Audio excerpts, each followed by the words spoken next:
Bonjour à tous, je vous invite à écouter cet extrait du prochain épisode que je vais publier mercredi.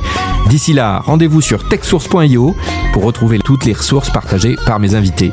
À mercredi pour écouter l'intégralité de l'épisode. Enjoy!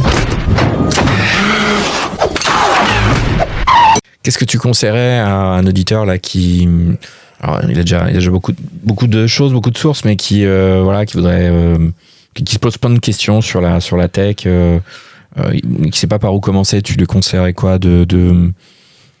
Alors la première chose... quelqu'un qui est assez paumé, mais qui est curieux, tu vois. Ouais, non mais quelqu'un qui a pas de temps, on va dire. La première chose déjà, c'est il y a tellement de choses que c'est impossible de s'en sortir tout seul. Donc déjà, il faut trouver un moyen de mutualiser la courbe d'apprentissage. Donc déjà, c'est échanger avec ses pairs.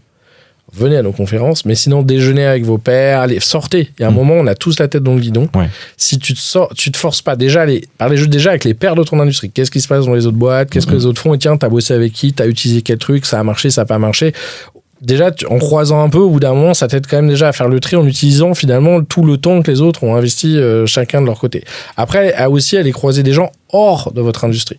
Donc des fois, allez en province, allez à l'étranger, rencontrer des plus jeunes, rencontrer des gens d'autres CSP que vous, parce qu'à un moment, sinon, on devient très... Moi, chaque taxi, c'est un benchmark. Tu vois, j'utilise chaque taxi, comment ça va, c'est quoi les nouvelles, qu'est-ce que vous pensez d'eux? Parce que ça donne d'autres angles de vue de gens différents. Si t'es empathique et ouvert, en tout cas, tout est intéressant. Après, t'es pas obligé d'être d'accord avec tout. Ensuite, si tu commences à dire il y a trop de trucs, pour moi, le meilleur filtre, si t'es dans le business, c'est ton client. Ouais. Finalement, à un moment, tout est intéressant, tout est utile, vu que tu peux pas tout faire, vu que t'as pas un budget limité et un temps limité. Finalement, si tu dis, si je dois prioriser les trucs, commence par les... Et donc, un des meilleurs sujets, enfin, un meilleur critère de priorisation, c'est les irritants de tes clients. Ouais. Tu vois, est-ce que tes clients, ils se sont dit, ouais, c'est un scandale, il n'y a pas de métaverse chez Seb, Adidas ou Nike? Je crois pas, tu vois. Si tu vas aller voir, tu leur dis, c'est quoi les 5 trucs que tu détestes le plus sur ma marque, mon service, mon produit, mon usage, voire déjà, il y a des avis en ligne, hein. Déjà, commence par là, quitte à pas pouvoir tout faire. Si tu dis déjà, je vais résoudre les 5, 10, 20 points qui saoudent le plus mes clients existants, peut-être il y avait d'autres idées super, mais a priori, celle que j'ai choisie, au moins, je suis sûr qu'elle serve à quelque chose. Ouais. Et c'est vrai que ce filtre, on le perd un peu parce qu'à un moment, des fois, on fabrique, mais on vend pas. On n'a pas le contact final avec les clients. Ou des fois, c'est un autre service, regarde les avis clients ou le support. Tu vois, c'est Zappos, leader de e-commerce de chaussures aux États-Unis qui a été racheté par Amazon. Tu passes tes 4 ou 5 premières semaines, quel que soit ton job du PDG, à 5 semaines au support client. Tu vois, déjà, tu es bien au courant de ce qui fonctionne et ce qui fonctionne pas dans la boîte. Non, mais c'est clé. Donc, tu vois, ça peut être un bon prisme. Parce que sinon, je suis allé voir un planeur strat avec des cheveux violets, il m'a dit le futur c'est le métaverse. Ouais, c'est super. Va à Poitiers, va à Toulon, va à Lille, discute un peu avec les gens normaux et vois ce qu'ils en pensent. Alors, ça veut pas dire qu'il faut pas faire quand même des POC ou du R&D, mais ça te permet de rééquilibrer un peu de qu'est-ce qui est clé. Et tu vois, ils vont plutôt te dire en ce moment, le problème, c'est mon panier d'achat, c'est si j'ai encore un job la semaine prochaine, j'arrive pas à me faire soigner parce qu'il y a plus de médecins.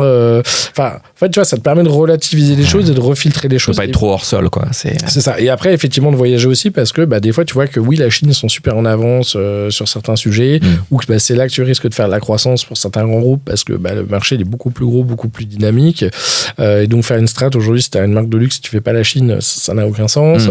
Donc voilà, c'est un petit peu ça, mais de l'échange, un peu de veille quand tu peux aussi. Mais si t'as pas le temps de la faire, trouve des gens intelligents qui la font à ta place. Donc trouve le podcasteur, trouve qui fait déjà une curation ou des choses comme ça. Où tu dis déjà sur ma verticale, moi je sais que sur ce sujet, en gros lui déjà il m'a un peu, elle m'a déjà un peu crunché. Donc trouve le qui et pas trouve le quoi en gros. C'est ça, exactement, qu'il fait pour toi. Et honnêtement, j'ai envie de dire, là il y a quand même l'arrivée de ChatGPT. Alors pas forcément sur l'actu, mais c'est quand même un assistant de Google. C'est ton super coach. En fait, tu peux même lui demander, j'ai besoin que tu m'aides là-dessus, de quoi as-tu besoin pour pouvoir m'aider comme question, quoi. Donc en fait, c'est un super coach qu'on peut utiliser. Vous venez d'écouter un extrait de l'épisode que je vais publier dans quelques jours, alors restez à l'écoute pour écouter l'épisode dans son intégralité.